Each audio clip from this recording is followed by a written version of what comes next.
The northern wind did not just howl through the warped floorboards of the Frostbite Inn.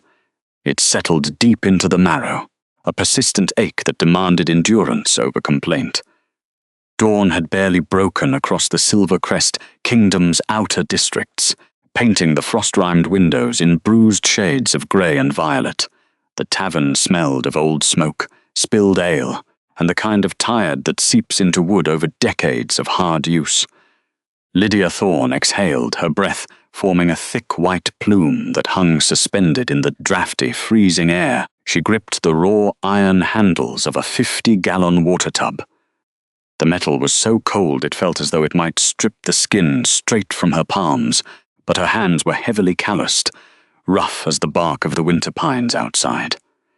With a sharp intake of breath, Lydia hoisted the massive wooden barrel. The water inside sloshed heavily, a dead, shifting weight that pulled brutally at the tendons in her shoulders and lower back.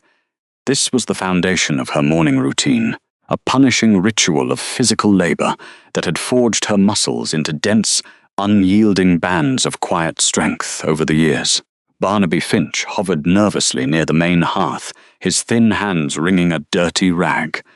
The aging tavern keeper possessed a pragmatic heart, but he lived in a state of perpetual anxiety, terrified of the high-ranking wolves who viewed the borderland citizens as little more than livestock.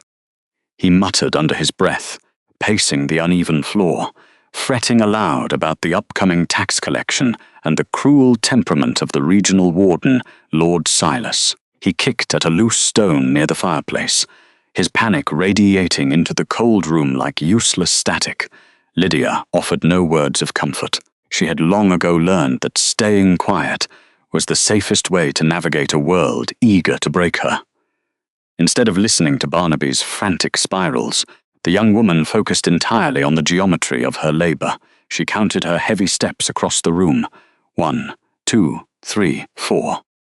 She used the counting as a mental shield against the biting draft that whipped around her thin wool socks and stung her exposed ankles.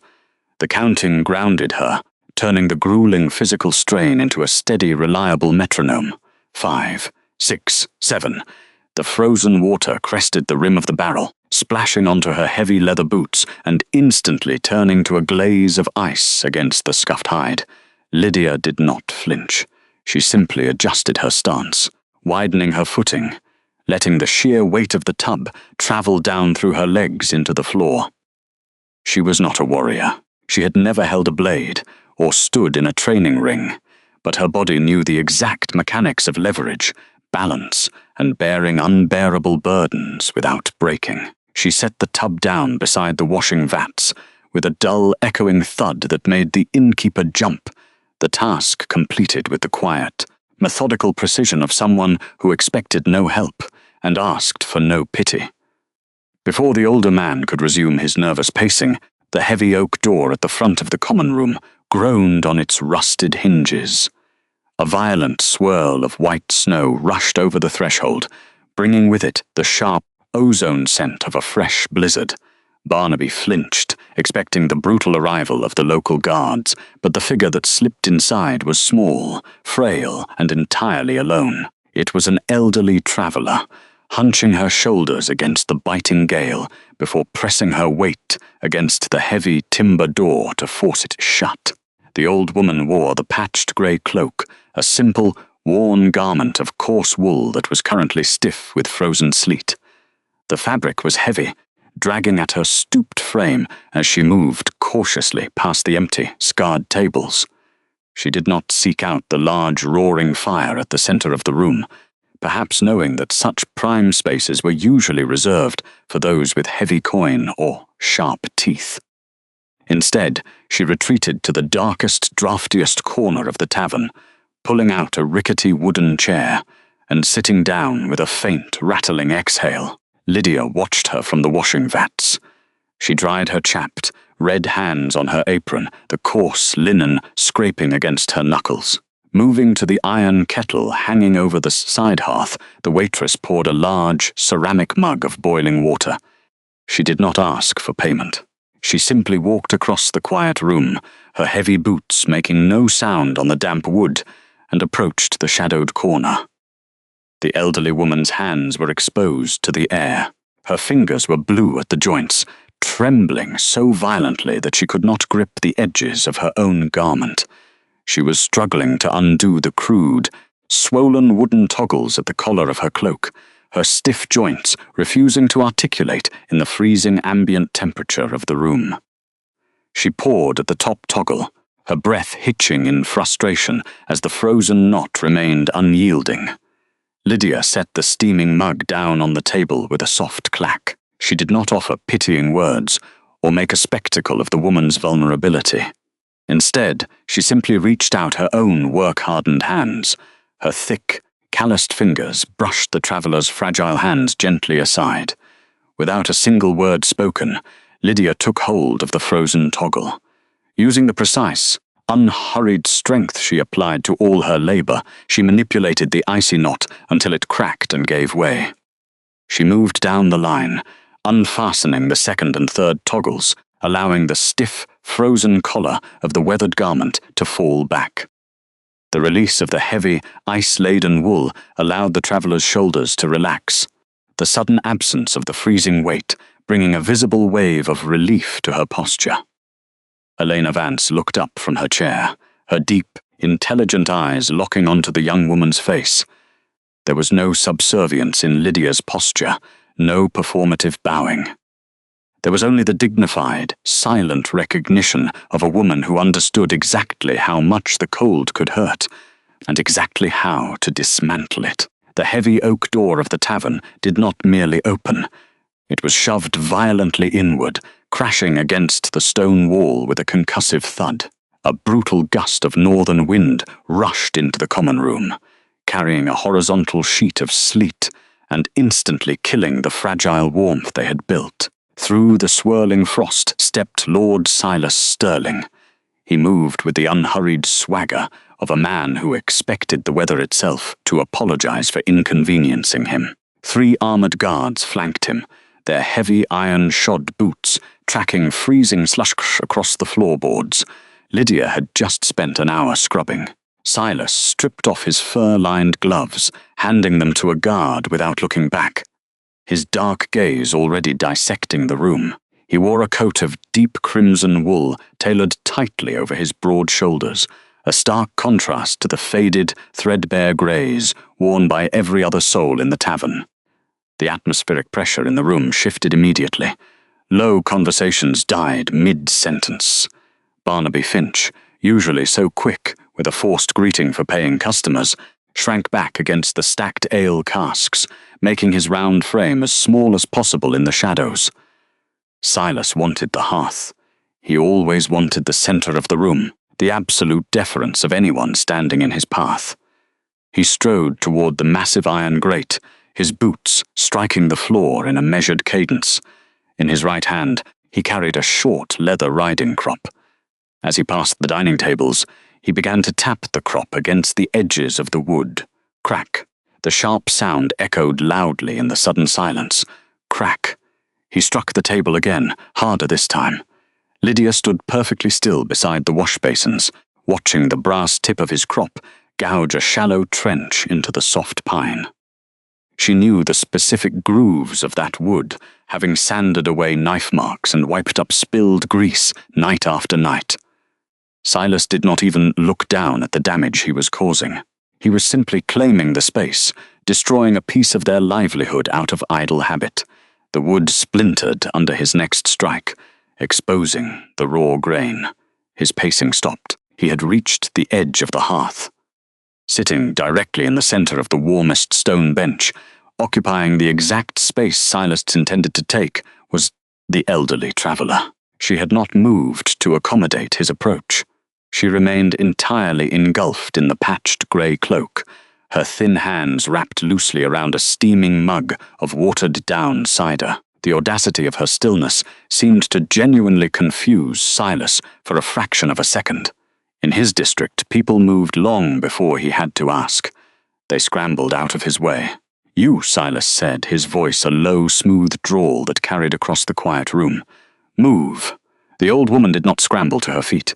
She took a slow, deliberate sip from her chipped clay mug, letting the pale steam curl around her hidden face.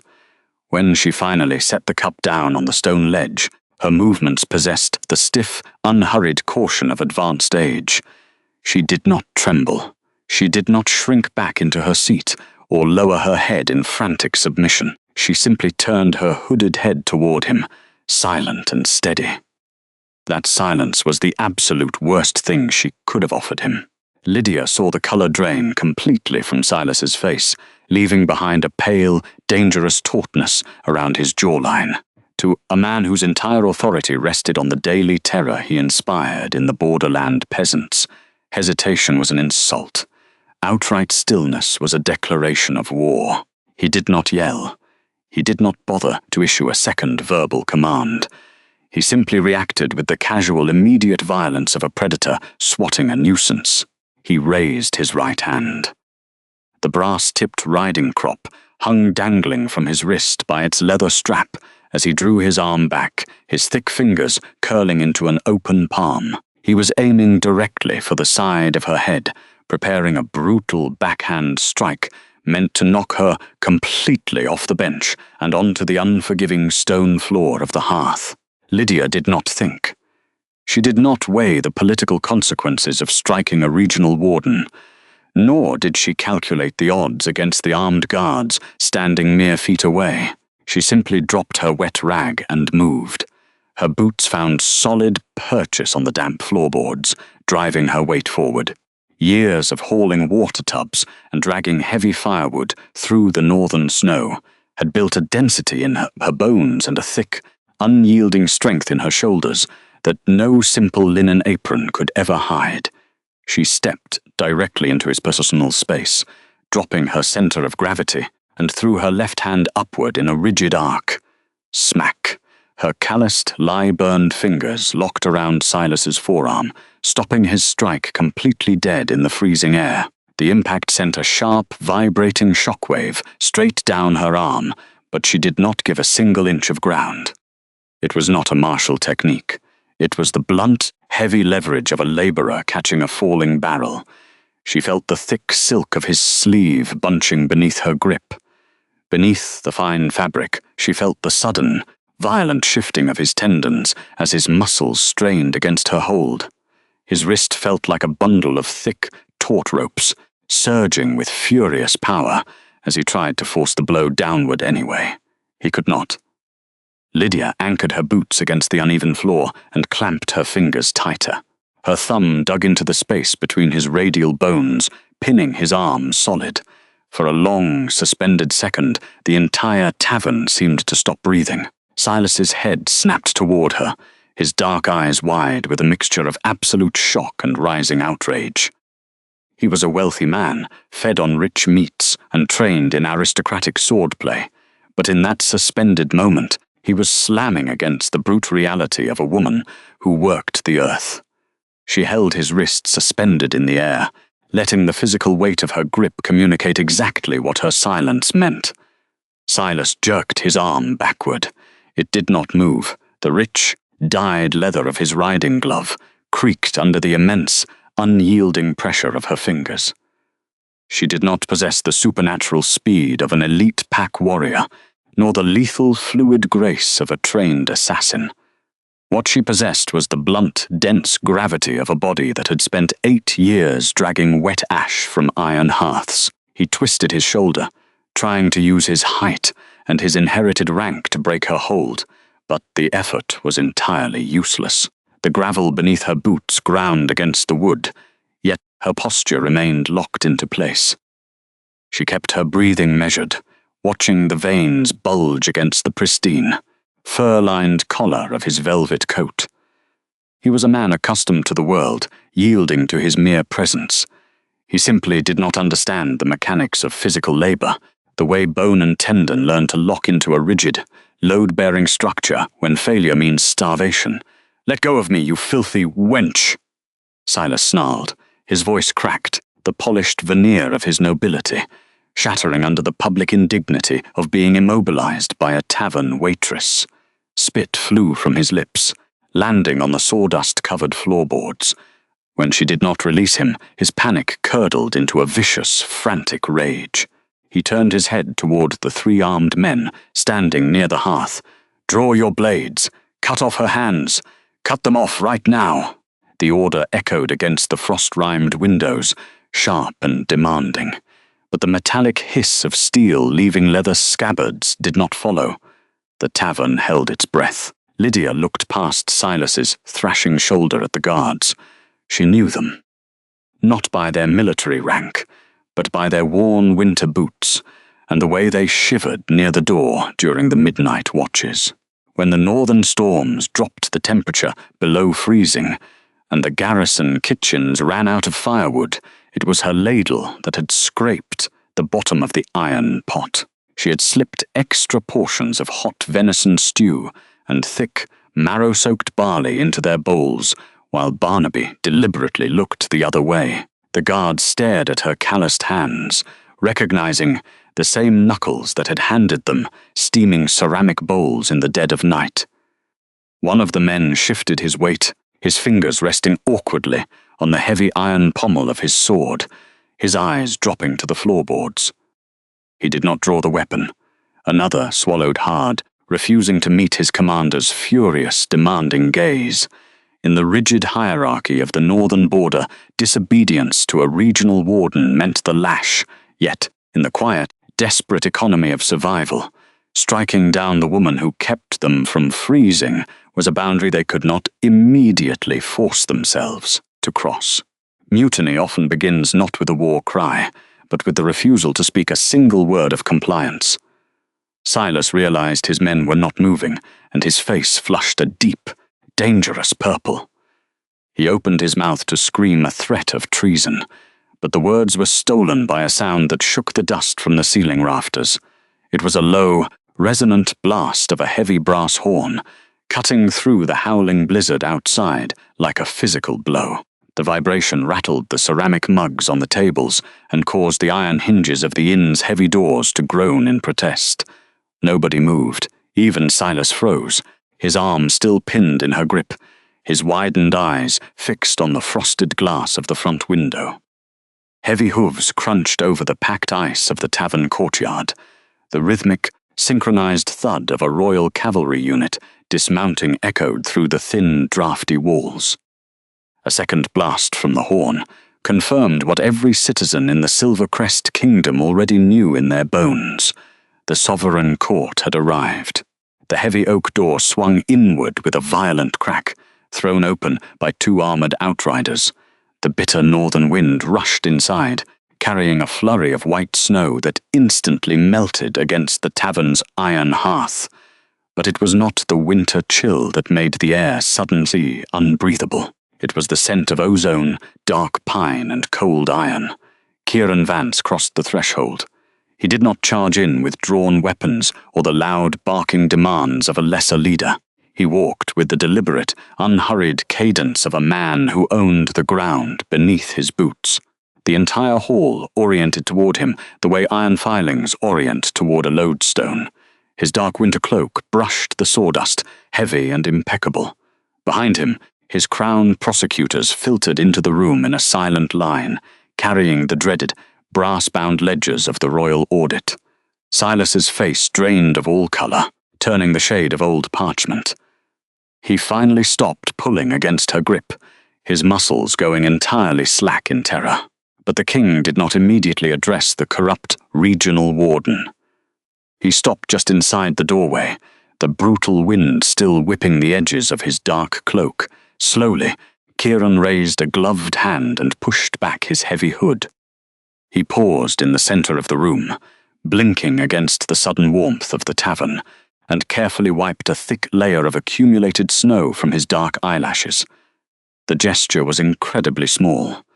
It was a quiet, domestic motion, the kind a tired laborer might make after a long walk home through the drifts, yet performed by the Alpha King in the middle of a frozen, violent conflict. It magnified his terrifying absolute authority. He did not need to rush. He did not need to shout to establish control over the room. He finished clearing his vision, lowered his hand with measured grace, and finally let his cold, analytical gaze sweep over the tavern, resting silently on the arrogant lord, whose wrist was still firmly locked in Lydia's grasp. The arrival of the royal court brought a suffocating stillness to the Frostbite Inn. The local guards froze beneath Kieran's unwavering attention. One by one, their swords clattered uselessly to the uneven floorboards, their knees hitting the ground in an immediate surrender to the Alpha King. Silas Sterling remained standing for a fraction of a second too long. His face cycled from enraged crimson to a terrified grey.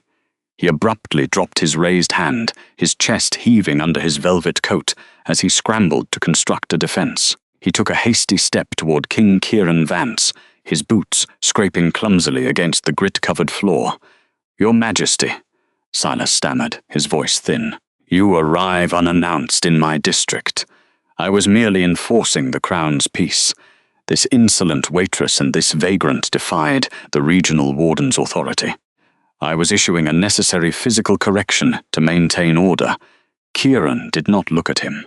The Alpha King moved with the unhurried grace of a man who held the entire legal weight of the Silver Crest Kingdom in his palm. His pale gaze swept meticulously over the overturned chairs, the spilled ale, and the trembling guards, before settling on the shadowed corner near the iron hearth.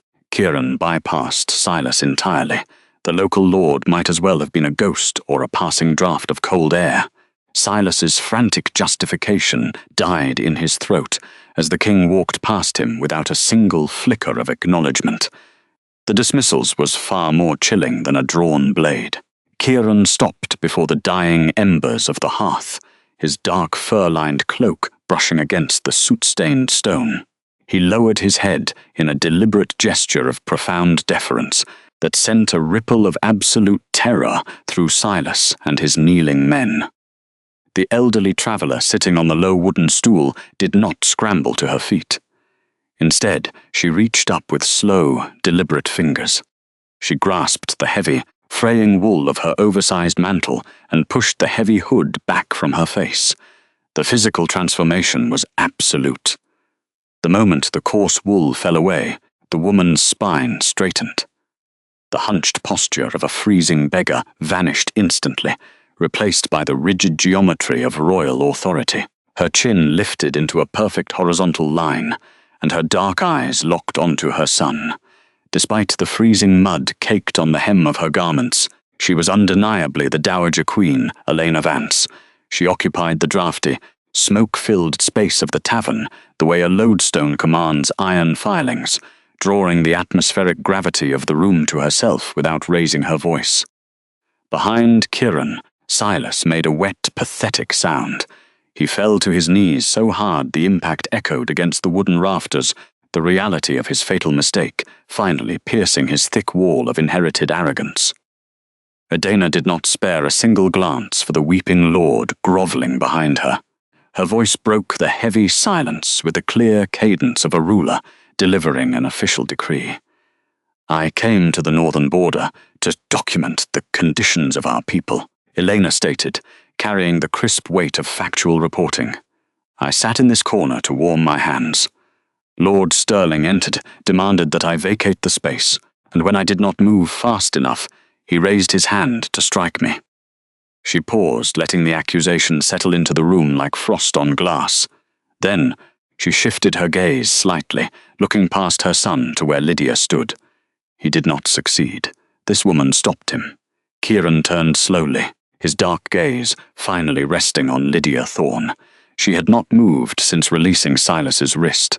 She stood perfectly still beside the wooden table, her breath plumbing faintly in the cold air, her posture straight and defensive. She did not curtsy, merely watching the sovereign, her muscles still coiled tightly with the adrenaline of the physical confrontation. Kieran did not offer a sweeping declaration of gratitude. He did not step forward to loudly proclaim her a hero of the realm. Instead, his eyes dropped from her guarded face to her hands. Lydia's hands were resting at her sides, but the evidence of her life was mapped across her skin.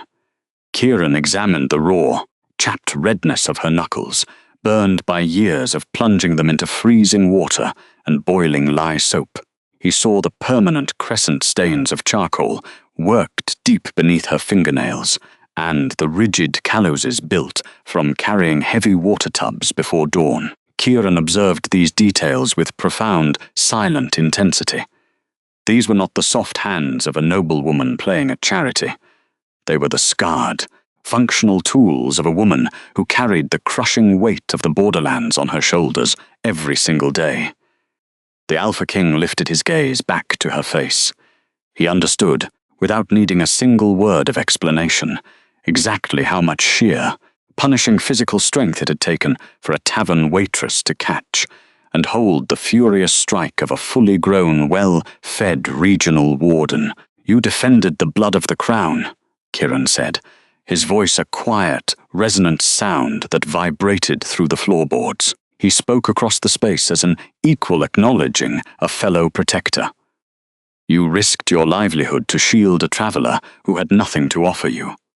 Lydia kept her chin level. She resisted the urge to hide her red, cracked hands, refusing to be ashamed of the labor that kept her alive.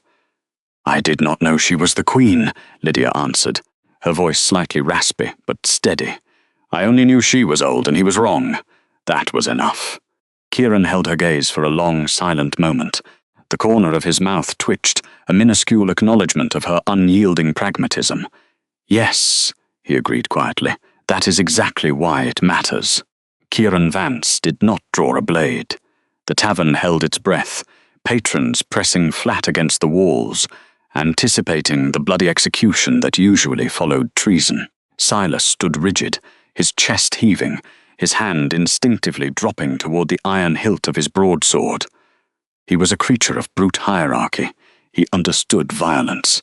He expected a chaotic brawl, a physical punishment he could meet with feral pride. He braced his legs, ready for the sovereign to shift, to growl, to lunge. But the sovereign of Silver Crest did not deal in tavern brawls. Kieran raised a single, dark-gloved hand, a minimal gesture that barely disturbed the freezing air. Behind him, the Crown prosecutors filed steadily through the heavy oak door. They were not executioners draped in chainmail. They were meticulous scholars, cloaked in austere black wool. They moved with a terrifying efficiency that spoke of an authority far older than physical combat. Two men stepped forward, sweeping Barnaby's cracked clay mugs and pooled ale off the central long table. The clatter of pottery shattering against the stone floor was the only violent sound in the room. Silas flinched, his tactical calculations useless against this new threat. Then came the heavy, solid thuds of brass inkpots being set down deliberately against the greasy pine wood. Silas watched, the color draining from his face, as the scribes unrolled broad sheets of pristine parchment. The paper was painfully white in the dim, smoky light of the Frostbite Inn. A row of sharpened quill pens was aligned perfectly parallel to the edge of the table. Beside them, heavy iron seals and wax blocks were arranged with mathematical precision. "A sword is too merciful for a thief of the realm," Kieran stated, his voice a low, resonant hum that vibrated through the floorboards. "We will not spill blood today. We will balance the scales." The local lord took a staggering step backward. His arrogant posture collapsed, not under the threat of physical force, but under the crushing weight of administrative protocol. Silas knew how to silence farmers with the flat of a blade, but the scratching of the first quill pen, biting into the parchment to record the date and location for an impromptu royal tribunal, echoed louder than a war horn. Kieran remained near the center of the room, his dark velvet cloak absorbing the meager light. He was systematically transforming the drafty inn into an inescapable legal trap. Every unauthorized tax, every stolen bushel of grain, every lash of the whip administered without royal decree would now be audited. Silas's frantic gaze darted toward the exits, but the guards had already barred the heavy doors. The regional warden was not going to die a warrior's death. He would be dismantled on paper. While the prosecutors arranged their ledgers, The Dowager Queen moved away from the center of the tavern. Elena Vance walked with deliberate grace toward the large iron hearth dominating the far wall.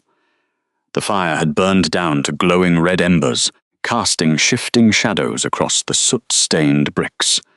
The ambient cold of the blizzards still leaked through the mortar. Lydia stood near the hearth, her knuckles aching faintly from the strain of halting the Lord's strike. She kept her posture straight, expecting the royal mother to demand a private room and a sweeping out of the commoners. Barnaby Finch practically tripped over his boots as he scurried from the back corridor. The innkeeper was dragging a velvet-cushioned chair, the only piece of fine furniture in the establishment, usually reserved for Silas. Barnaby's hands shook violently as he positioned it near the fire, bowing so deeply his forehead nearly scraped the floorboards. "For your Majesty," Barnaby stammered, his voice cracking. "Please, sit. The tavern is entirely at your disposal." Elena looked at the pristine velvet, then shifted her gaze to the far corner of the hearth. There, sitting on the uneven flagstones, was a coarse, three-legged wooden stool. It was the exact stool Lydia used during the grueling hours before dawn, where she would sit in the freezing dark to peel potatoes and stoke the dying flames. The wood was worn smooth by years of exhausted labor. With a gentle shake of her head, Elena bypassed the velvet chair. She gathered the folds of her tattered outer garment and lowered herself onto the wooden stool. Barnaby let out a strangled gasp, terrified of giving offense, but Lydia watched in analytical silence. The Dowager Queen extended her bare hands toward the heat, looking exactly like the weary traveler she had pretended to be. She did not act like an untouchable monarch requiring fearful worship. She acted like a woman who understood the biting chill of the northern wind and valued true warmth. "Majesty," Lydia said softly, her voice steady despite the chaotic shift in power geometry. "That stool is uneven. It will strain your back." "It is exactly where I wish to be," Elena replied. The older woman's eyes were sharp, missing nothing. Not the frayed hem of Lydia's coarse apron, nor the fading bruises on her forearms, nor her quiet dignity. A cushioned chair allows a person to forget the cold too quickly. I came to the borderlands to remember it, and to see who still builds at the fires. Lydia let that knowledge settle into her like cold water into stone, slow, thorough, filling every crack. She moved quietly to the woodbox, her work-hardened hands selecting 3 dry logs of split pine. She knelt gracefully beside the queen, feeding the timber into the iron grate without asking for permission. The fire flared almost instantly, the scent of burning pine pushing back the stale odor of spilled ale. They remained by the hearth, 2 women of entirely different stations, anchored together by a shared understanding of endurance. Behind them, the scratching of the royal scribe's quills grew louder, dictating the end of a tyrant's reign, while the 2 women simply watched the flames. The transformation of the roadside inn into a royal tribunal was a quiet, systematic dismantling of local authority. King Kieran Vance did not need to raise his voice. His crown prosecutors, men clad in stiff, dark wool, moved with administrative precision. They pushed the heavy, grease-stained oak tables together, forming a long barricade of judgment. Fresh parchment was unrolled over wood that had spent decades soaking up spilled ale. The sharp scent of iron gall ink cut through the stale odor of pine smoke. Kieran stood by the window, his presence a heavy atmospheric weight. He watched in silence as the lead prosecutor called the first patron forward. Truth was a fragile thing in a borderland ruled by fear. Barnaby Finch stepped up to the edge of the improvised bench. The aging local merchant had spent his life keeping his head down, surviving the brutal taxation by simply enduring it. Faced with the supreme legal authority of the pack, his courage failed him. Barnaby stood trembling, his eyes darting frantically toward the corner where Silas Sterling was detained by the royal guard. Silas no longer had his sword, but he possessed the entrenched arrogance of a man who owned the very ground his accusers walked upon. He did not speak. Silas simply stared at Barnaby, his jaw set in a rigid line, his gaze carrying the silent, absolute promise of a ruined livelihood. The prosecutor asked a direct question regarding the unauthorized winter grain levies. Barnaby flinched. He looked down at the table, his hand shaking violently as he grabbed the edge of his worn tunic. A small puddle of spilled ale rested on the scarred wood near his elbow. Unable to hold the silence, Barnaby began wiping at the spill with his sleeve, scrubbing the dark liquid into the coarse fabric in a frantic, meaningless rhythm. I cannot say for certain, my lord," Barnaby stammered, his voice thin. He kept his eyes fixed on the wet stain spreading across his cuff, terrified to meet Kieran's gaze. The winter was harsh, the taxes. They were perhaps standard. Silas offered a faint, vicious smirk, adjusting the cuffs of his expensive velvet coat. The message was clear. The sovereign king would eventually return to the capital, but Silas would remain here. A system built on generations of intimidation could not be dismantled by questions alone. Fear swallowed their words before they could form. Kieran occupied the resulting silence without frustration. He simply watched Barnaby scrub at the ale, understanding the mechanics of a frightened populace. Verbal testimony would never legally sever a high-born warden from his ancestral seat. Lydia Thorne watched the merchant's terrified display from the shadows near the kitchen threshold. The people of the borderlands were practical. They knew that words spoken against a noble would vanish into the wind, while the punishment would be permanent. She tightened her grip on her apron. Silence had always been her armor, while scrubbing the floors of the drafty taproom. But watching Barnaby shrink under Silas's threat, Lydia realized that surviving the system was no longer enough. If the locals could not find the strength to speak, then the stone and the soot of the tavern would have to speak for them. Lydia stepped forward, her posture straight. She walked past the line of trembling patrons and stopped before the joined tables where the prosecutors sat. "Testimony born of fear will only yield shadows, Your Majesty," Lydia said, her voice unhurried. "Lord Silas governs through threats, and threats leave no ink on a page." Silas bristled, his smirk collapsing into a snarl. "Silence, you ignorant serving girl. You carry water. You know nothing of administration." Lydia did not look at him. She kept her gaze steady on King Kieran. The Alpha King studied her, noting the quiet intelligence behind her exhausted, soot-smudged features. He offered a faint nod, granting her the floor. "I do not know the high laws of the capital," Lydia continued, her tone even, "but I know how to count, and men who steal grain always keep two sets of numbers, one to show the crown, and one to measure their own greed." Without waiting for permission, Lydia turned and walked toward the massive iron hearth at the back of the tavern. She knelt on the hard grit, ignoring the sharp bite of the gravel against her knees.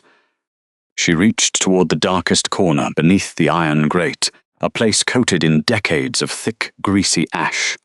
It was a space only a servant would ever touch. Lydia pressed her calloused fingers against a specific stone block, finding the hidden groove she had carved out 3 winters ago. She pushed down, and the heavy soot-stained floorboard gave way with a soft click.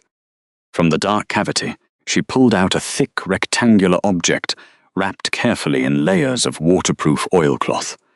She stood up, brushing the worst of the ash from the bundle, and carried it back to the prosecutor's table. With deliberate care, she unfolded the heavy cloth. The smell of old leather and damp paper rose into the room. It was a massive, battered volume, bound in cracked cowhide and filled to the brim with meticulous handwritten columns. "The double ledger," Lydia announced, setting the heavy book down on the clean parchment before the king. Every stolen sack of flour, every unauthorized copper coin extracted from the farms, every false shipment recorded for the last 5 years. I could not fight him, but I could copy the numbers when his men left their satchels unattended. King Kieran reached out, his large, scarred hand resting on the leather cover. He flipped it open. The pages were a testament to quiet, undeniable competence, dates, weights, and illegal quotas, all systematically preserved by a woman everyone had deemed completely invisible.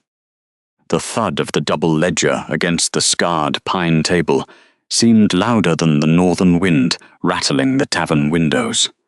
Lydia Thorne stepped back, letting the heavy, water-stained leather rest directly under the amber light of the hanging oil lamp. She wiped her hands down the front of her linen apron, not out of anxiety, but to clear the residual grease of the morning's labor before touching the paper again. Across the table, Kieran Vance did not rush to open it. The Alpha King possessed a terrifying kind of patience. He looked at the worn, patched cover, noting the frayed twine that held the spine together, then lifted his gaze to her face, waiting for her to dictate the terms of her evidence. Lydia stepped forward again, her breathing steady in the freezing room. She reached out and opened the heavy cover. The binding gave a dry, cracking sound, revealing pages packed with tight, pragmatic columns of numbers. It was not the elegant, sweeping calligraphy of a royal scribe, but the harsh, efficient strokes of a woman documenting systemic survival. She turned the thick parchment pages, her calloused fingertips moving with practiced precision past lists of barley weights, winter rye yields, and salted meat inventories, until she reached the exact middle of the volume. "Here," she said quietly. Resting between the heavy, coarse pages was a dry-pressed winter leaf. It was a frost oak leaf, its silver-tipped edges curled and brittle, preserved perfectly against the dark ink. Kieran leaned forward, his broad shoulders casting a long shadow over the table, his dark eyes focusing on the fragile botanical marker. The scent of ozone and cold iron that always accompanied him seemed to sharpen in the cramped space, drawing the attention of every silent villager in the room. "The winter of the Great Freeze," Lydia explained, her voice entirely devoid of the trembling expected from a commoner speaking to the crown. 2 years ago. The frost hit 3 weeks before the final harvest. The village had less than a quarter of its usual yield. This leaf fell the morning. The temperature dropped enough to crack the solid wooden water barrels in the courtyard. She pointed a single, scarred finger at the column adjacent to the leaf. The script there was slightly uneven, a faded charcoal grey rather than deep black. That was the exact month the regional taxation doubled. The official record sent to the capital claimed a massive agricultural surplus. The actual numbers, recorded here, show that the border citizens were forced to surrender their seed grain just to meet the local quota. They bled the storehouses dry while the snow was still falling. Kieran traced the air above the numbers, not quite touching the fragile paper. "This ink," he noted softly, his keen gaze catching the shift in color and texture. "It is not standard iron gall." "Soot mixed with pine resin and melted snow," the waitress answered, her posture remaining perfectly straight. "I could not afford to buy proper ink without drawing the local garrison's attention. So I made my own after the tavern closed each night." He read the calculations in silence, digesting the sheer volume of her meticulous record-keeping. The math was undeniable. Every stolen bushel, every unauthorized copper coin, every false tariff applied to the local merchants had been meticulously accounted for by a woman society deemed invisible. "You tracked this," the king finally said, his voice a low, resonant murmur that carried easily over the crackling fire. "While serving ale, carrying 50-gallon tubs, and surviving on scraps, you kept a shadow accounting of the entire northern district." "Someone had to know where the bread was going," she answered simply. She did not ask for his pity, nor did she seek his awe. The facts were the facts, pressed into the paper as permanently as the winter leaf. The quiet, methodical nature of their exchange finally broke Silas Sterling. The disgraced lord could not endure the sight of his ancestral authority being dismantled by a woman in a stained apron and a sovereign reading a homemade tavern ledger. He stepped forward, his face flushed an ugly mottled red above his fine velvet collar, the veins in his neck bulging against his silk cravat. "It is a forgery," Silas shouted, his voice cracking with a frantic, unpolished desperation that stripped away the last of his noble veneer. "You are listening to the scribbles of a peasant." She forged those numbers to steal from her betters. "She is a liar and a thief." Kieran did not shout back. He did not even look up from the dry-pressed leaf. With a minimal, almost lazy flick of his wrist, the king signalled the two crown accountants standing near the door. The men stepped forward immediately, placing their own brass-bound royal ledgers onto the table beside Lydia's book. They produced thick magnifying lenses and small vials of chemical reagents, beginning their verification process with terrifying bureaucratic efficiency. They compared the dates, measured the sealing wax impressions on the antagonist old tax decrees, and cross-referenced the official transit routes with the raw, soot-inked data the waitress had preserved. Panic, sharp and metallic, finally pierced through the Lord's arrogance. The smell of his fear, satyr sweat and sour wine, began to pollute the air. He realized, with a sudden suffocating clarity, that he was not going to be challenged to a duel. He was not going to be allowed to fight for his honor in a circle of blood, where his physical strength might save him. He was being mathematically erased, line by line, before a silent audience of the very people he had starved. "Give me that." Silas lunged across the pine table, his hand clawing desperately toward the double ledger in a pathetic attempt to rip the pages from the binding and destroy the evidence. He never touched the paper. A royal guard standing to his left moved with blinding speed. A heavy, iron-plated gauntlet slammed downward like a falling anvil, catching the Lord's outstretched wrist and pinning it brutally against the rough, unsanded wood of the table. The massive impact rattled the oil lamps overhead, sending wild, swinging shadows across the tavern walls. A sickening, sharp snap echoed through the silent room. The Lord's perfectly manicured index fingernail had caught on a jagged, raised pine splinter during the struggle, breaking painfully backward under the crushing weight of the guard's grip. Silas gasped, a wet, ugly sound of supreme humiliation and sudden physical agony. He tried to yank his arm back, but the guard's iron hold was absolute, locking him bent over the table like a trapped animal caught in a steel snare. A bright bead of blood began to well up beneath the ruined, torn nail, slowly dripping down to stain the raw wood of the tavern table. Kieran slowly lifted his gaze from the ledger. His expression was as cold and unforgiving as the northern ice outside the walls. He looked down at the broken nail, watching the small drop of blood soak into the pine, and then shifted his dark, predatory eyes up to the sweating, trembling face of the broken warden. "The ink is already dry." "Silas," the sovereign said quietly, the absolute authority of the crown vibrating in the low register of his voice. "And my accountants do not tolerate interruptions." The weight of the ledger's undeniable numbers seemed to alter the very air pressure inside the Frostbite Inn. For years, the tavern had been a place of lowered gazes, a draughty sanctuary where patrons drank sour ale and pretended not to notice the systemic extortion bleeding their district dry. Silas Sterling had ruled this space with careless cruelty, relying on inherited status to shield him from consequence. But the sight of Alpha King Kieran treating Lydia Thorne's hidden book as absolute law cracked the foundation of that fear. Outside, the northern wind battered the heavy oak doors, and slowly, the timber began to creak inward. The villagers who had been huddled on the frozen porch stepped over the threshold.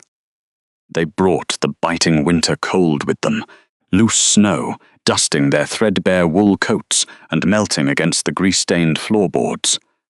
Silas stood rigid, his chest heaving under his velvet doublet. He opened his mouth to bark a command, to order the rabble back into the freezing storm, but the words died in his throat. The room no longer belonged to him. The sovereign occupied the space at the center table without needing to raise his voice or bare his teeth. Simply waited, the tip of a royal prosecutor's quill hovering over fresh parchment. The king's stillness was a deliberate, heavy pressure that demanded accountability. Barnaby Finch, The pragmatic innkeeper who had spent his life shrinking away from high-ranking wolves was the first to move. He looked toward Lydia, drawing courage from her steady posture before walking to the center of the room. His hands trembled slightly as they brushed against his damp apron, and he retrieved a small dented tin cup. He set it down near the prosecutors. It was a meager offering, a symbol of the arbitrary taxes collected on every pour of ale, but it signaled a dam breaking. Behind Barnaby, the patrons moved forward, forming a slow, shuffling tide of worn boots and patched cloaks. They did not demand cinematic vengeance. They simply lined up, their disciplined silence speaking volumes about the exhaustion they had endured. An elderly man, his shoulders hunched against a permanent chill, shuffled toward the makeshift trial table, his breath plumed in the cold draught, smelling faintly of pine needles. The disgraced warden glared at the elder, a desperate threat lingering in his eyes, but the man did not look at him. Instead, the villager reached into the deep pocket of his tattered coat. His dirt-stained fingers trembled as he opened his palm over the scarred wood. A small pile of dry, rotten grain spilled onto the surface. The spoiled kernels clicked against the timber, a sharp sound in the quiet room. It was not a weapon. It was merely physical proof of the inedible refuse Silas had left the farming families after seizing their healthy crops. Kieran looked at the blackened grain and gave a brief nod to his scribe. The scratch of the quill against the parchment was the only sound that followed. The systematic recording of these material testimonies dismantled the local lord's authority faster than any physical blow. Silas pivoted toward the armored men standing near the hearth. These were his personal enforcers, the muscle that had carried out his illegal evictions and enforced the brutal taxation recorded in the waitress's ledger. The warden's face was pale, stripped of its arrogant flush, and his breathing grew ragged. He pointed a trembling, leather-gloved finger at the gathered crowd, ordering his men to clear the room and reassert the dominance he believed was his birthright. The guards did not move. They stood frozen near the dying embers of the iron stove, the flickering firelight casting long shadows across their faces. They looked at the frantic lord, whose voice cracked under the strain of his own irrelevance, and then their gazes shifted to the Alpha King. Kieran did not issue a countermand. He did not threaten them with royal execution, nor did he release a wave of feral dominance. He simply looked at them, his posture a study in absolute restraint. The sovereign's silence was a kind of gravity, crushing any illusion that Silas held a shred of legitimate power. The guards understood the geometry of the room. The law was no longer a distant concept. It was sitting right there, sealing fates in ink. The tension stretched until one of the senior guards broke the stillness. He was a broad-shouldered man, whose knuckles bore the thick scars of 100 tavern brawls, a man who had enforced his master's will through unapologetic brutality. But in the face of the royal audit, his physical strength meant nothing. The man reached up to his shoulder. He did not draw his sword or bare his throat in a dramatic plea. Instead, his thick fingers grasped the iron buckles of his leather chestplate. The metallic clink of the fastenings coming undone echoed loudly in the cramped space. He pulled the stiff armor over his head, the hardened leather shifting with a dull creak. With slow, deliberate movements, the guard knelt and placed the chestplate quietly onto the snowy floorboards. He stepped back, lowering his head, surrendering his authority without a single spoken word. It was a physical confession, an undeniable acknowledgement that he would no longer defend a fraudulent lord. Beside him, a second guard unbuckled his sword belt, letting the weapon drop with a solid thud against the damp wood. One by one, the enforcers stripped themselves of the symbols of their former master's regime, forming a pile of discarded iron and leather. Silas was left entirely isolated in the center of the tavern, surrounded by the physical evidence of his corruption, the quiet endurance of the woman who had exposed him, and the unyielding judgment of the people he had once thought broken. The temperature inside the taproom seemed to drop further, not from the winter wind slipping beneath the warped oak door, but from the absolute stillness radiating from the Alpha King. Kieran Vance did not raise his voice. He did not issue a feral growl or bare his teeth to assert his physical dominance over the trembling local lord. Instead, he reached for a fresh sheet of heavy royal parchment and a thick-nibbed iron quill provided by his court accountants. The scratching of the metal tip against the rough paper echoed through the quiet tavern, a sound far more devastating than the unsheathing of a broadsword. Lydia stood by the scarred serving counter, her calloused hands resting flat against the familiar wood, the grain rough beneath her skin. She watched the methodical process of sovereign justice unfold. It was not a chaotic tavern brawl. It was the precise, administrative execution of a corrupt lineage. Kieran's gaze remained fixed on the pages of the double ledger, systematically cross-referencing the illegal grain seizures with the official border registry book brought forth by his prosecutors. The sharp, acrid scent of dark iron gall ink cut through the stale odor of spilled ale, wet wool, and the lingering smoke of the dying hearth. By the authority vested in the silver crest crown, the king began, his tone unhurried, vibrating with a low, crushing weight that settled into the marrow of every villager present. And upon the undeniable evidence of systemic extortion, false taxation, and unprovoked aggression against the bloodline of the throne. He paused, dipping the heavy quill back into the inkwell. The metal clinked faintly against the glass. The silence in the room was absolute. Even the crackle of the fire seemed to mute itself under his command. I'd hereby dissolve the administrative authority of the Sterling household, Kieran continued, his words falling like stones, dropped into a freezing lake. Your jurisdiction over the northern border is revoked. Your ancestral lands are seized. Your wealth, accumulated through the starvation of my people, is forfeit to the crown treasury. He did not bother to look at the antagonist as he spoke. He treated the man not as a rival alpha, but as a solved administrative error. Kieran turned the heavy leather cover of the official registry book, locating the thick vellum page that bore the regional warden's long-standing lineage. With a single, deliberate movement, the king drew a heavy, broad stroke of black ink directly through the name Silas Sterling. The dark liquid bled into the parchment, a permanent scar physically severing the man from the history of the realm. Lydia observed the action carefully, a profound sense of validation rooting deep in her chest. True sovereignty was not found in the brutal backhand Silas had tried to deliver to an old woman.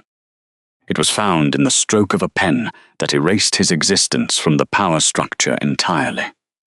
As the wet ink dried in the bitter chill of the room, the crushing reality of the royal decree finally broke through the arrogant facade of the disgraced lord. Silas collapsed. He did not fall with the grace of a nobleman facing honorable defeat, but rather crumpled to his knees on the filthy floorboards, his expensive leather trousers soaking up the dirty puddle of melted ice, mud, and spilled water near the entrance. The heavy thud of his knees hitting the solid wood sent a faint, dull vibration up through the soles of Lydia's worn boots. The sharp gravel scattered across the floor bit into the fabric of his trousers, a minor indignity compared to the sheer magnitude of his public ruin. "Mercy, Your Grace," Silas gasped, his voice cracking and thin, entirely stripped of the booming superiority he had commanded less than an hour ago. He scrambled forward, his palms slipping in the icy puddle, leaving dark, pathetic smears of mud across the polished floorboards. "You cannot do this. The Sterling family has held the Northern Pass for 4 generations. My father bled for your father's campaigns in the Western Valleys. We have been loyal to the crown. We are a noble bloodline." He sounded frantic, a desperate animal caught in a snare made of ledgers and law. Lydia observed his panic without a shred of pity, her posture perfectly straight, her breath steady. She remembered how easily he had raised his hand to strike an elderly woman hiding beneath the patched grey cloak. His current desperation was not born of genuine remorse. It was simply the result of his own unchecked arrogance collapsing in on itself when finally confronted by someone he could not intimidate. Silas lunged forward in a clumsy, humiliating crawl, reaching out with a trembling, mud-stained hand to grasp the hem of the king's long velvet coat. He aimed for the heavy gold wolf-head signet ring resting on Kieran's steady finger, intending to press his lips to the metal in an ancient, grovelling plea for feudal mercy. Before his mouth could even near the ring, Kieran pulled his hand back with a sharp, instantaneous motion of absolute disgust. The king did not strike him, nor did he kick the man away. He merely stepped back, treating the attempted physical contact like a sudden, vile infection. Do not speak of your father's blood while standing on the throats of the people he swore to protect, Kieran answered, his voice a flat, hollow echo of cold iron. Loyalty is measured in the enforcement of the law, not in the inherited privileges you have spent years abusing. Silas remained frozen on his hands and knees, staring blankly at the empty space where the sovereign's hand had been. The rejection was absolute and unforgiving, finalizing his social death in front of the very villagers he had once terrorized with a single glance. The lead prosecutor stepped forward, unrolling a fresh length of heavy royal parchment. The scratching of his quill had ceased, replaced by the crisp, terrible sound of a wax seal breaking. He did not raise his voice. He simply began to read the precise, undeniable mathematics of a ruined lineage. Lydia Thorne stood close to the hearth, watching the arithmetic of justice unfold. The prosecutor's tone was as dry as winter kindling, carrying only the absolute weight of administrative law. He outlined the exact sum of the stolen grain, the embezzled taxes from the woodcutters, and the unauthorized tolls collected along the Silver Crest perimeter. He referenced the very pages of the double ledger she had preserved, citing dates and falsified silver weights. Then came the conversion of debt. The prosecutor did not sentence the disgraced lord to a swift execution, nor to a quiet exile in a southern territory. Instead, he translated the stolen wealth directly into physical labor hours. He calculated the exact tonnage of water, timber, and iron ore required to sustain the freezing border camps the man had purposefully neglected. The numbers hung in the draft of the tavern, heavier than any blade. 64,000 gallons of fresh water to be hauled by hand from the frozen lower river. 12,000 cords of pine to be chopped and stacked before the next frost. It was the exact physical labor she endured daily, multiplied to match the depth of his financial crimes.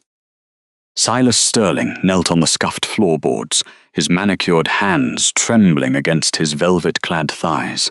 He attempted to speak, perhaps to offer a bribe, but the crushing volume of the labor sentence seemed to press the breath straight from his lungs. The prosecutor detailed the strict daily quotas.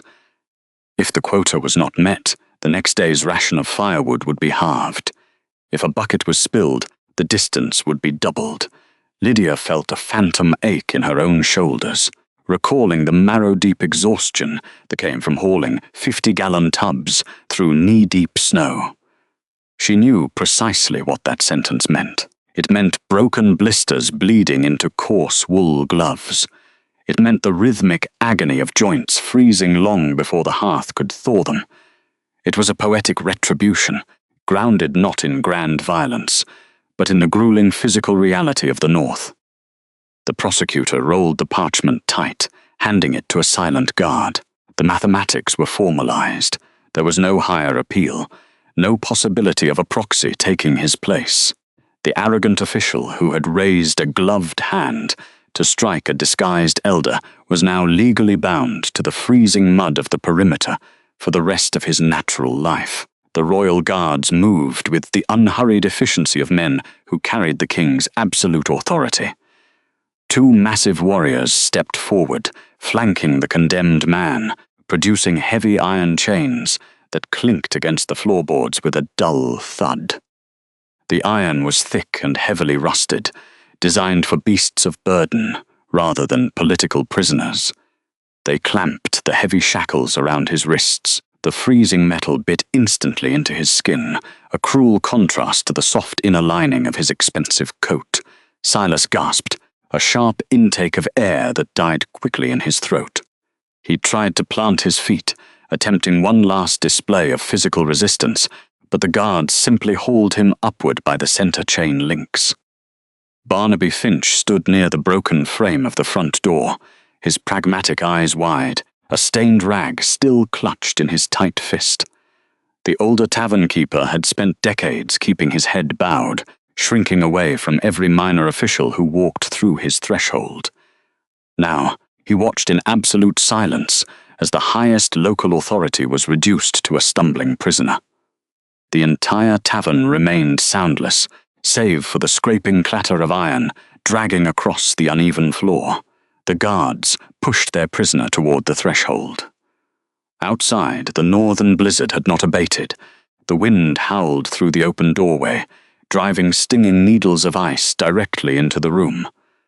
Silas stumbled onto the tavern's front step, blinking against the blinding white out. His heavy leather boots, polished and completely slick on the soles, were utterly useless against the iced-over gravel path leading down to the road. He slipped almost immediately. His knees hit the frozen mud with an ungraceful thud, tearing the fabric of his trousers. The luxurious wool cloak, lined with rare southern fur, dragged through the freezing slush, instantly soaking up the grey water and becoming a suffocating weight. The guards did not pause to let him recover his balance. They pulled the chains taut, dragging him forward relentlessly through the biting storm. His pristine garments became caked in crushed ice. The gravel bit into his palms as he tried to catch himself, his manicured fingers scraping against the unforgiving northern earth. He looked back over his shoulder, seeking a single softened gaze from the villagers clustered silently by the windows. He found none. The people he had taxed into starvation offered only a collective, unblinking stare. Barnaby finally lowered the rag, wiping a shaking hand across his own worn apron. The absolute finality of the scene settled deeply into the timber of the old way station. The tyrant was gone, swallowed whole by the very blizzard he had forced so many others to endure without adequate shelter. The chains rattled faintly in the distance, growing duller until the howling wind drowned them out completely, leaving behind only the undeniable truth of the new law. The wooden door of the Frostbite Inn finally clicked shut against the howling northern wind, cutting off the faint sound of iron chains dragging through the snow. Inside the tavern, the silence that settled over the room held a deliberate, measured weight. The scent of spilled ale and damp wool remained, but it was now overpowered by the sharp, clean ozone of royal authority. Kieran stood beside the heavy oak table that had served as a makeshift tribunal desk. His posture was completely relaxed, yet the entire room oriented toward him the way iron filings orient toward a lodestone. He moved slowly, unhurried, his boots making no sound against the uneven floorboards. Reaching into the inner pocket of his dark, fur-lined coat, the Alpha extracted a thick roll of parchment. The document was bound in a dark leather ribbon. From the vellum hung a solid medallion, the official royal crest. It was the Northern Warden Charter. He closed the distance between them. The contrast was stark. The sovereign wore immaculate, tailored wool and polished leather, while the waitress stood in a stained apron, her boots scuffed and damp from hauling water tubs since dawn. His gaze remained entirely level, stripping away the social hierarchy that had defined her entire existence. A territory cannot be governed by a man who does not know the price of grain, Kieran said, his voice low enough for the quiet room to hear every syllable. The double ledger you protected has saved this district. You protected the vulnerable when the designated guards stood by and watched. He extended his hands, offering the rolled vellum. Lydia stared at the crisp, flawless parchment, acutely aware of the lie-burnt redness of her own skin. She had spent years folding her frame into the shadows of the tavern to avoid the cruel attention of men who wielded power like a club. Now, the highest authority in the land was asking her to step into the light. "Take it," he murmured, the instruction lacking any trace of a command. Slowly, she raised her arms. Kieran placed the document directly onto her palms. The sheer physical weight of the parchment surprised her. As it settled against her skin, the cold metal contrast of the attached seal pressed firmly into the raw, cracked calluses of her right hand. The gold medallion was freezing, carrying the ambient temperature of the northern winter, yet it grounded her. The heavy golden-sealed charter was not a decorative reward. It was a transfer of immense, practical responsibility. "By the authority of the Crown," Kieran continued, his tone carrying the formal cadence of systemic law, "I offer you the regional governorship of these borderlands. Now the district requires a warden who understands the exact cost of survival." The vellum felt strange against her work-hardened fingers. Lydia looked down at the royal decree resting in her grasp. She traced the gold wolf-head seal with her cracked, raw finger, feeling the sharp edges of the crown depicted above the beast's brow. For the span of a dozen heartbeats, she simply stood there, absorbing the profound structural shift in her reality. This heavy piece of metal and parchment represented a fundamental severing of the chains she had worn since childhood. It meant that, for the first time in her life, she would not have to ask permission to survive. She would not have to calculate her safety based on the volatile mood of a regional lord.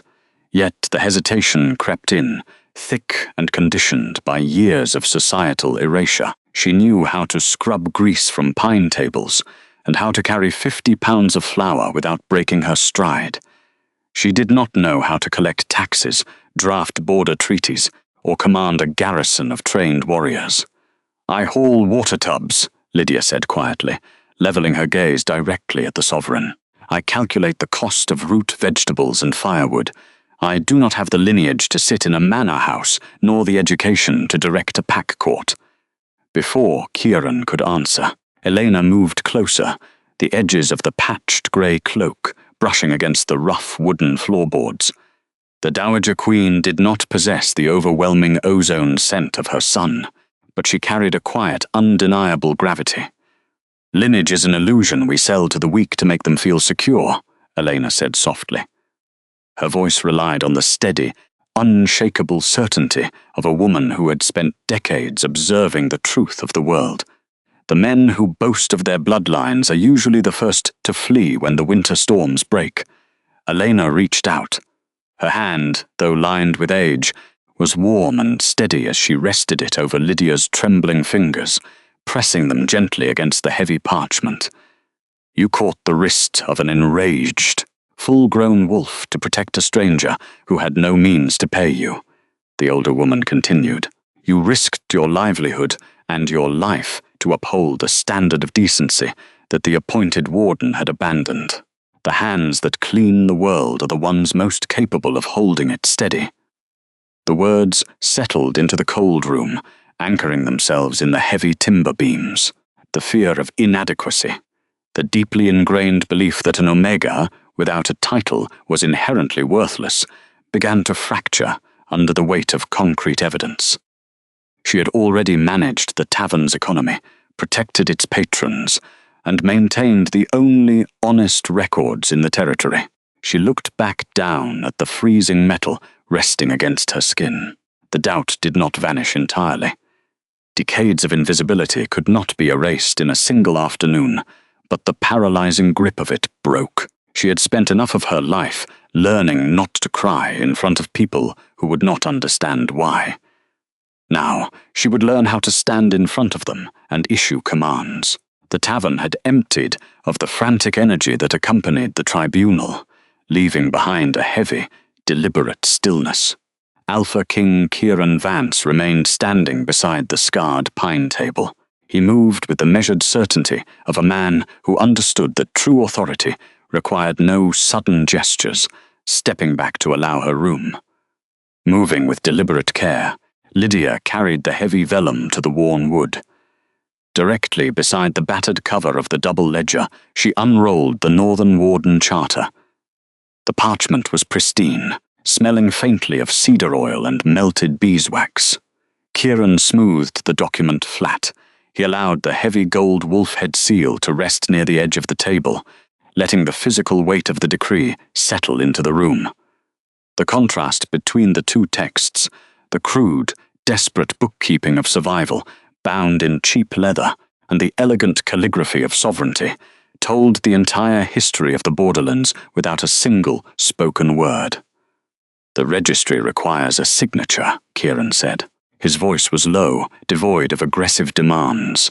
"The jurisdiction covers the supply routes, the timber yields, and the taxation oversight. Until the next Crown audit, the law in the north is yours to execute." Lydia stared at the parchment.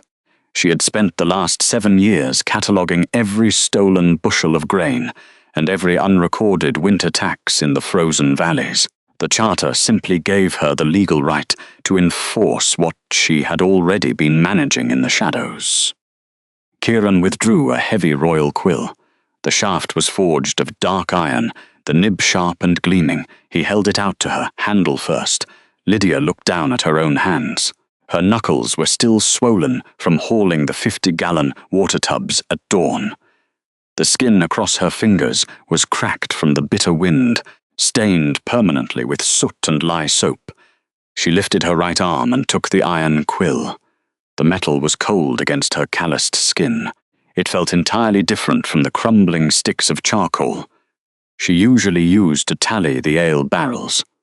She adjusted her grip, pressing her thumb against the iron shaft, securing it with the same practical firmness she used to grip a scrub brush or catch a tyrant's wrist. She leaned over the table, and the silence in the tavern deepened. Lydia pressed the nib to the paper. The scratching of the metal against the thick parchment was the only sound in the room. She wrote her name. She did not rush the letters. It was a slow, steady hand. The strokes were deep and legible, pressing hard enough to leave a permanent indentation in the vellum. When she finished, she lifted the quill and set it gently beside the gold seal. Kieran leaned forward, inspecting the signature. A faint, genuine expression of respect touched his normally stoic features. He reached out, picked up the double ledger, and placed it directly on top of the Northern Warden Charter, aligning the edges. "The records are yours," Kieran stated, stepping back to grant her the physical space around the table. "The northern border is secured. The heavy oak doors of the Frostbite Inn were finally sealed shut against the rising blizzard. Barnaby had brought in a fresh load of thick pine logs, stacking them high inside the massive iron hearth. The fire had caught properly, snapping and hissing as the sap burned, casting long, warm shadows across the newly polished floorboards. Lydia stood near the edge of the hearth, letting the radiating heat soak into her damp apron. Beside her stood Elena Vance. Elena had declined the offer of heavy royal furs, choosing instead to remain wrapped in the patched grey cloak. The worn wool draped softly over her shoulders. Lydia held a simple clay mug between her palms. It was the exact same chipped cup she had served to the disguised traveller hours before, now filled with fresh hot water and a pinch of dried mint. She took a slow sip. "It will be a harsh winter," Elena observed quietly, her gaze fixed on the frosted glass of the narrow windows. "The supply lines will freeze by the end of the month." "The southern silos are full," Lydia answered, her voice even, her mind already calculating the ledger entries. "Silas hoarded 3 months' worth of emergency rations in the lower cellars. I will have the wagons loaded by morning. The outer villages will have their flour before the deep snowpack blocks the valley roads." Elena turned her head, studying Lydia's profile in the firelight. There was no pity in the older woman's eyes, only a profound, silent recognition of shared endurance. "They always assume power is a matter of lineage or volume," the Dowager Queen said softly. "They forget that the hands that clean the world are usually the only ones capable of holding it steady." Lydia took another slow sip from the clay mug, letting the heat map the back of her throat. For the first time since she had arrived at this outpost, She was not calculating how many hours of grueling labor stood between her and a cold bed. She walked toward the window, placing one hand flat against the thick, icy glass. The blizzard was a wall of white fury outside, erasing the tracks of the men who had been dragged away in iron chains. The northern wind continued to scream against the timber walls. But as Lydia stood there, watching the snow pile against the sill, she realized something fundamental had shifted. The bitter draft that used to bite into her marrow. The cold that had defined her existence in this place was gone. The hearth behind her blazed with steady, unthreatened heat.